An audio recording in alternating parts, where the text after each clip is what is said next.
ñu waxe woon ne kenn ku ci nekk ca tàmbali conférence bi mujaddid day nekk koo xam ne kenn du ko mën a remplacer ci waa jamonoom day fekk itam lënt moo xam ne ak lëj-lëj boo xam ne ak situation boo xam ne dafay yàq diine ji bu dikkee day dindi loolu lépp teg fale sulliwaat dëgg fomp ko leeral ko ba bët yépp na ca jàkk mu teg ca nit ña ba ñu jaar ci yoon woowule mu soog a dem bu ko defee nag mission mat na noonu la ñuy weesu ñëpp dikki woon mu seet nag Cheikh Ahmadou Bamba radiallahu taala anhu ci yan circonstance la dikk àdduna la dikkee ci Sénégal rawatina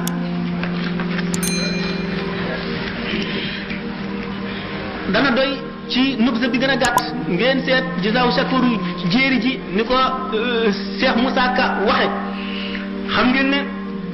fi muy waxe naan góor ñi jigéen ñi jaxasoo di caaxaan lamb yi gor sabar yi yëpp jaaxaan kenn amatul qasdu li wajhillaahi kaana ki foore faf di jaanillaahi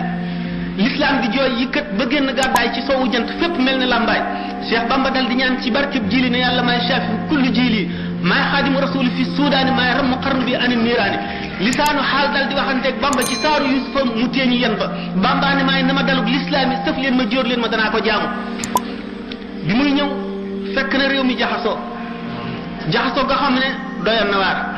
amul keneen ku mënoon a ñëw lijjanti ko lu dul moom suñu borom tànn ko defar ko liggéey ko ba muy ki nga xam ne bu ñëwee lënt yépp lijjanti ko dagg yépp leer problème yépp am solution loolu di yàqu-yàqu jamono boo xam ne gannaaw yonent bi sallallahu alayhi wasallam dafa ne suñu borom dana yebal ci penk te bépp téeméeri at jëmm joo xam ne day ñëw beesal diine ma ne woon mujaddid kaamil lay nekk day boole sharia ak xaqiqa day nekk nit koo xam ne xam-xamam jëlale naa day matale fànn yëpp waaye day xamit nit ñi xam soppi ko jamono xam lay ñëw ak fu mu jógee ak ña koy dékku lañ am ci kàttan ci dékku ko ak nañu defe istidaad maanaam disposition yi ñu war a am ngir mucc ca wala ñàkk ca mucc moom ci boppam mu jël ay disposition yoo xam ne mooy dindi lépp luy xatar lépp luy lor ca loola ci wetu diine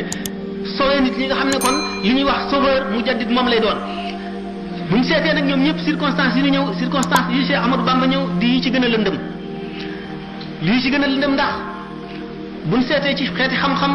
tasawuf bi nga xam ne mooy yuqub l'islam daanaka ñëw fi woon xamuñ ci kenn ku fi bindoon ci wolof yi lu jiitu Cheikh Ahmadou Bamba mooy ci njëkk a bind mën nañ ne it moo ci mujj bind daanaka moom rek ci bind daanaka buñ delloo kon ñu bëgg a waxtaane Cheikh Ahmadou Bamba kon dañuy tàmbalee ci loo xam ne yéen ñëpp xam ngeen ko soxlawu leen a wax waaye noonu la mu aalaje mawdu